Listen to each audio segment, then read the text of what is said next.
I'm Ben, otherwise known as Hobbit, from Hubris Fire Troop, and we taught the class how to speak with your audience. It was myself and my partner Kate, who is not here right now. So we're going to cover some of the material that we covered in the class, and feel free to contact us online if you have more questions about stuff like this. So first, we talked about understanding your audience. So the first thing you have to worry about is the venue. What kind of venue it is, where you're going to be presenting. Is it on a stage? Is it a thrust stage? Is it 360 degrees? Is the audience going to be coming in or in and out? And that gets more into audience location. Is your audience static? Are they standing in front of you? Are they sitting in front of you? Are they wandering? Is this kind of like a roving performance? Are you a roving performer? Is it a street fair? You know, understanding your audience's location and how it relates to you is very, very important, determining how you're going to be speaking with them.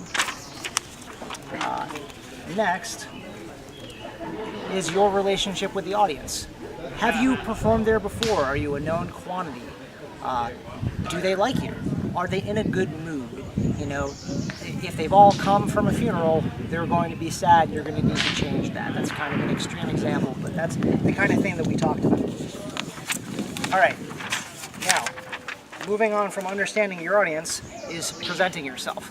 So, do you want to use a microphone? That's going to impact how you relate to your audience. The more energy you give to them, the more that you are going to get back. So using a microphone sometimes creates some distance between you and your audience, because if you're talking conversationally, you're not giving very much out to them. So if you do decide to use a mic because of the venue, the location, things that are important, make sure that you're still putting enough energy out to the audience that you're getting back what you need from them.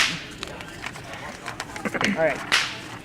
Now, part of presenting yourself is your stance. You want to have a good base stance. You don't want to wander around, kind of shuffle your feet. The more you move around in a distracted kind of way, the more the audience is going to pay attention to what you're doing with your feet and less with what you're doing. So presentation, you want to make sure that you are presenting effectively, speaking clearly, using gestures. Don't do T-Rex arms. Keeping all your gestures inwards means that you're not expressing yourself to the audience. Especially if the space is big, feel free to make your gestures as big as possible, because the reality is they're going to respond to that. And projection. Make sure you're projecting. We talked about speaking from the diaphragm, because yelling from the throat or the head, and you're not going to get as much power when you're trying to project to an audience. You're also going to burn your voice out. Now, engaging and keeping the audience's attention, you have to decide what you want from them and what they want from you. That's going to be extremely important. You have to have the intention of what you're going to be speaking about. Your objective is what you want out of the audience, and then you have to have prepared effectively for it. All right, now we're going to move on to more of presenting yourself, pattern interrupts. To engage an audience that is not engaged with you, you can use call-outs. What are you here to see? Hopefully they're going to yell it back to you. If you don't think they will, tell them what you want to hear. I'm here to see fire. What are you here to see? They'll respond. Pattern interrupts are also changing location. If I move, you then need to pay attention to what it is that I'm doing. Calling on members of the audience. If someone is on their phone, call them out for something. Not in a negative way, but to get their attention. Hey, wasn't that great what that person did right there? And I'm talking to you, that person right there. That engages them again. It also engages the audience around them.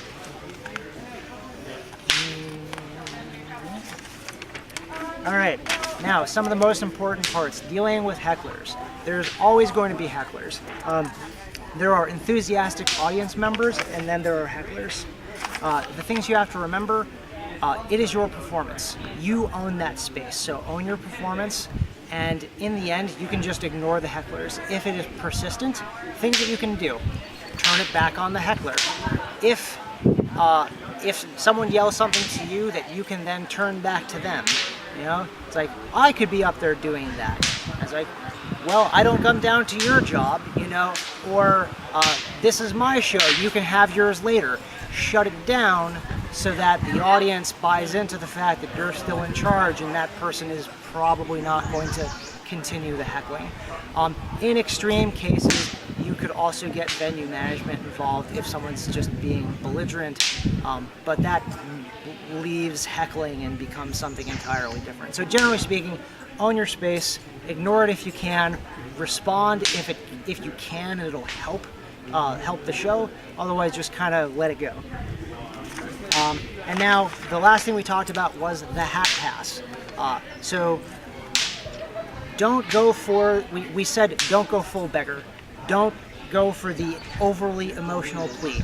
Human beings are made uncomfortable by overly emotional situations. And if you plead with the audience to give you money because of some terrible tragedy situation, because you may not be able to get home with the gas in your car, that's too far. You are a performer, you are asking for tips, you are not panhandling for spare change. So you want to establish an emotional connection with the audience without going too far. We like to use comparative psychology. If you like what you have seen today, surely you have paid too much for something fairly immaterial that was not as good as this thing that we just provided to you. Make comparisons that will make people understand that their investment in you is small and that they should put a few dollars in the hat. It works pretty well. Also, make a connection. Why should you give me your money? Well, we just had this great show. You and I, you the audience and I just had this great connection, and maybe we had a mishap. Maybe we burned a pair of pants. Maybe we need to buy new pants. Make a connection in some way that they will understand what their money is going to do for you. We use this money to fund new props, to do new acts, to make our show better. Things like that. And then in the end, we basically, for the hat pass, the most important thing is make it a connection. Don't just tell them to give you money. I have seen the hat pass of, okay, that's the show, now give me some tips. Doesn't work. As soon as you tell the audience to give you money, they will not. So make a connection with your audience, because if you connect with them, they will connect with you and show you appreciation when you ask them for it. So again, I'm Hobbit from Hubris. We are at hvbris.org. Feel free to get in touch with us. We presented on how to speak with your audience. So thank you.